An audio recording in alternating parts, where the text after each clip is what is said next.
करमाळा तालुक्यातील पुनवर येथे शिवभक्तांनी रात्रीत श्री छत्रपती शिवाजी महाराज यांचा पुतळा उभारला आहे. हा पुतळा उभारल्याची माहिती समजताच करमाळा प्रशासन घटनास्थळी दाखल झालेलं आहे. शिवभक्तांनी गनिमी कावा करत हा श्री छत्रपती शिवाजी महाराजांचा अश्वारूढ पुतळा उभारला आहे. रात्रीत सर्व नियोजन करून पुतळा देखील आणला आणि ते गावात एका सर्वांच्या सहमतीने उभारलेला आहे. हा अश्वारूढ पुतळा असून याची माहिती समजताच सर्व प्रशासनाच्या वतीने या गावात दाखल झालेले आहेत.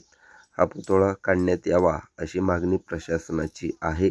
मात्र येथील शिवभक्त आक्रमक झाले असून काहीही झाले तरी हा पुतळा काढणार नाहीत या भूमिकेवरती ठाम असल्याचे सांगितले जात आहे. या ठिकाणी पोलिसांचा देखील बंदोबस्त असून पोलीस निरीक्षक रणजित माने देखील येथे दाखल झाले आहेत.